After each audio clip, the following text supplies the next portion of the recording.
أنت نور الله فجرا جئت بعد العسر.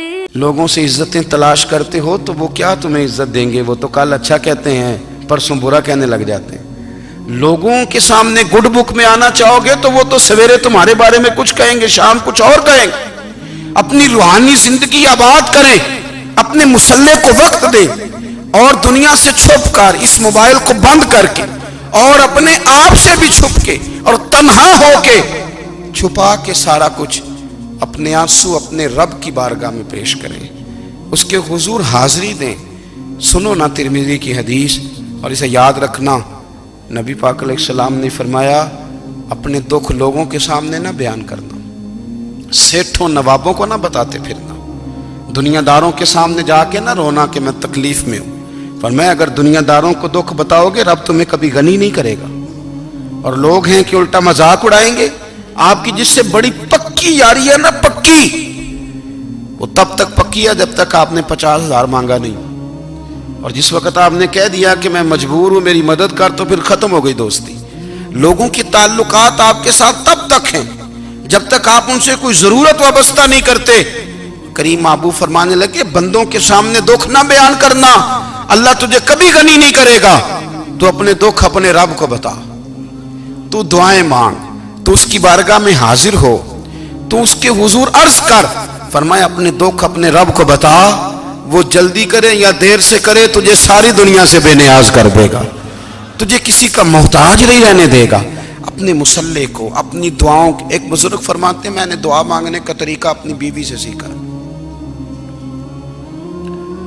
دعا مانگنے کا طریقہ اپنی، سیکھنے والے تو اپنے بچوں سے بھی سیکھ لیتے ہیں، سیکھنے والے تو ہر ایک سے سیکھتے ہیں. وہ کہتے ہیں میں نے دعا مانگنے کا سلیقہ اپنی بیوی سے سیکھا ہے.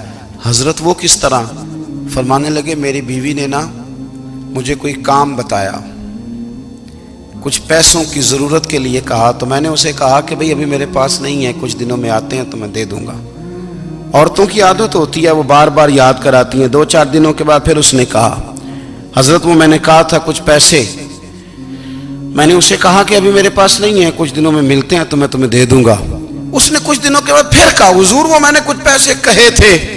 فرماتے میں نے ڈانٹ دیا، میں نے کہا کہ کیا تو روز مجھے شرمندہ کرتی ہے، کہا نا میرے پاس نہیں ہے، ہوں گے تو دے دوں گا، تو روز یاد کراتی ہے. فرماتے ہیں اس نے پہلے تو میری ڈانٹ کو سہا، پھر میرے سخت جملوں نے اس کی آنکھوں میں آنسو پیدا کر دیے، پھر اس نے اپنے آنچل میں اپنے اس دکھ کو سمیٹا اور پھر اس نے ایک جملہ کہا تو میں رو پڑا اور مجھے اپنے رب سے مانگنے کا طریقہ آ گیا. مجھے کہنے لگی حضرت جی آپ نے ڈانٹ دیا میں نے سہ لیا، پر آپ ہی میرے شوہر ہیں، بتائیں نا آپ سے نہ کہوں تو میں کس سے جا کے کہوں. فرماتے ہیں میں رو پڑا اور میں کھل کے رویا اور میں تڑپ کے رویا اور پھر میری سسکیاں بند گئیں. تو مجھے کہنے لگی آپ کو کیا ہوا؟ میں نے کہا مجھے بھی دعا مانگنی آ گئی ہے. جب میں اسے کہوں گا نا اللہ تو ہی میرا رب ہے، میں تجھ سے نہ کہوں تو میں کس سے جا کے کہوں؟ میں کیوں کسی بندے سے سوال کروں؟ میں کیوں کسی دنیا دار سے کہوں؟ میں تیرے بندوں کا، نیک بندوں کا وسیلہ لے کے، تیرے محبوب کی غلامی لے کے تیری بارگاہ میں آیا، تجھ سے نہ مانگوں تو کس سے مانگوں؟ سمجھ آ گئی ہے جب میں اس رنگ میں مانگوں گا تو پھر رب میرے اوپر بڑا ہی فضل فرمائے گا، وہ میرے اوپر بڑی رحمت کرے گا، وہ میرے لیے آسانیاں کرے. عزیز دوستو ہم اس طرح کرنے لگ گئے ہیں کہ ہم نے نا اپنے تعلقات پر اعتماد کرنا شروع کر دیا ہے. میرے تعلقات بہت ہیں. ہم نے اپنی دولت پر اعتماد کرنا شروع کر دیا ہے، میرے پاس دولت بہت ہے. ہم نے اپنے علم پر، اپنی شہرت پر اعتماد کرنا شروع کر دیا ہے کہ میرے پاس فلاں چیز بہت ہے. یاد رکھنا جب بے نیاز اپنی صفت بے نیازی دکھاتا ہے تو بڑی بڑی دولتوں والے مجبور نظر آتے ہیں. بھائیو جب انسان کا رشتہ اپنے مالک کے ساتھ ہوتا ہے پھر تو غم بھی کچھ نہیں کہتے، پریشانیاں بھی کچھ نہیں کہتی، پھر تو زندگی صبر والی، پھر تو زندگی توکل والی، پھر تو زندگی بھروسے والی. پھر انسان اپنے آپ کو رسوا نہیں کرتا، دنیا داروں سے امیدیں اس کی ختم ہو جاتی، امیدیں اللہ رسول سے لگا لیتا ہے، مضبوط ہو جاتا ہے، مضبوط، طاقتور ہو جاتا ہے، خوددار ہو جاتا ہے، باوقار باعزت ہو جاتا ہے. حضرت